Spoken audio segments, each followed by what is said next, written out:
নিউজটা দিতে আমার একদিন লেট হয়েছে, তবে বিষয়টা শেয়ারের মতন, আপনাদেরকে জানানোর মতন। হান্নান মাসুদ ওরফে কান্না মাসুদ ছিল, বাট আমার মনে হয় যে তার নামের শেষে আরেকটা টাইটেল দেওয়া দরকার, ঘাড়তেরা মাসুদ।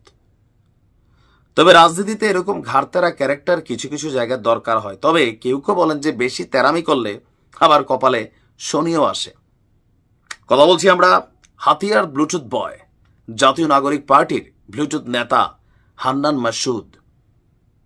গেল দুদিন আগে নোয়াখালীর হাতিয়ায় মাজার বাড়ি এলাকায়, রাজারি জাহাজমারা এলাকায় একটা বাজারে তার প্রোগ্রাম ছিল। সেখানে বিএনপি নেতাকর্মীদের সাথে ধাওয়া পাল্টা দেওয়া হয়েছে। হান্নান সহ বেশ কয়েকজন মাইর খেয়েছে। তবে বিএনপির দাবি ছিল যে হান্নান মাসুদ তার এলাকায় আওয়ামী লীগের নেতাকর্মীদেরকে পুনর্বাসন করছে। তার সাথে থাকা আওয়ামী লীগের লোকজন বিএনপির উপরে হামলা চালাইছে। বিএনপি পাল্টা হামলা চালানোতে এখানে অনেক মানুষ আহত হয়েছে। যাই হোক, ঘটনার পাল্টাপাল্টি ব্যাখ্যা আছে। তবে এই ঘটনাটি পরের দিন মানে গতকালকে বিশাল এক শোডাউন হান্নান মাসুদের। জনপ্রিয়তা আছে পোলার, কিন্তু মাথায় ব্যান্ডেজ, গাড়ির মধ্যে যারা আছে সব ব্যান্ডেজ টিম, যারা আহত হয়েছে তারা আপনার গাড়ি নিয়ে মোটর সাইকেল নিয়ে আপনার এক বিশাল শোডাউন, যেখানে মাইটটা খাইছে। এমনকি স্লোগান কি পোলাপাইনের, নেতা একটাই হান্নান ভাই।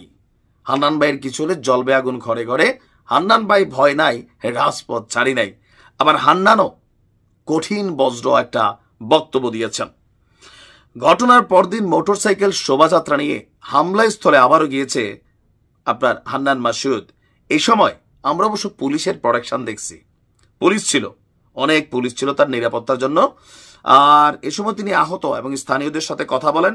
মাথায় ব্যান্ডেজ নিয়ে জাহাজ মারা বাজার ঘুরে সংক্ষিপ্ত বক্তব্য দেন। তিনি বলছেন, পালিয়ে যাওয়ার লোক আমরা নই, মৃত্যুর জন্য প্রস্তুত আছি।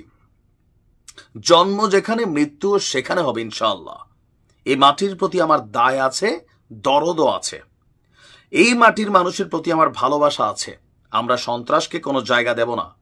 তবে একটা ভিন্ন বক্তব্য দিছে, প্রয়োজনে আমরা বারবার আঘাত পাবো, তবুও হাতের লাঠি নেব না, অহিংস আন্দোলন করবে। আগামী রাজনীতিতে হাতিয়ার মানুষ লাঠিয়াল দেন না, শান্তিপ্রিয়দের জায়গা দেবে। আমরা সমাজ পরিবর্তনের কথা বলি, সুষ্ঠু রাজনীতির কথা বলি।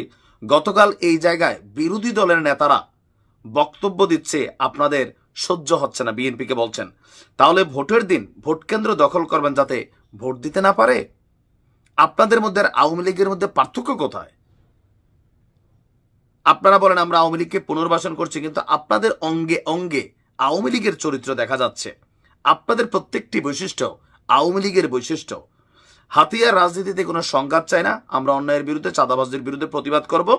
এর জন্য যদি আঘাত কিংবা মৃত্যু হয়, আমরা মারামারিতে বিশ্বাস নই, শান্তিতে বিশ্বাসী। এই দৃশ্য দেখে অনেকে বলছেন মাসুদের সেই লেভেলের সাহস আছে। কেউ কেউ বলছেন যে না ভাই, অনেক পুলিশ টুলিশ নিয়ে গেছে, ঘটনার পরে বিএনপি নেতারা আপাতত পলাতক আছে, কারণ হান্নানের সরকার ক্ষমতায়, ডক্টর ইউনূস। সো একটা ফোন এসপিডিসি বিএনপির এই মুহূর্তে অনেকে ঝামেলায় পড়বে। বাট পরিস্থিতি বদলাই গেলে হান্নানের ঘাড় কতটুকু তেরা, এটা নাকি স্থানীয় বিএনপির পোলাপাইন দেখে নিবে। মানে কমেন্টে এরকম বক্তব্য অনেকে দিয়েছেন।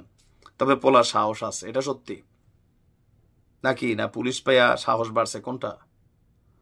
দেখা যাক হান্নান মাসুদ কই পর্যন্ত যায়। নির্বাচন আসুক। ভালো থাকুন।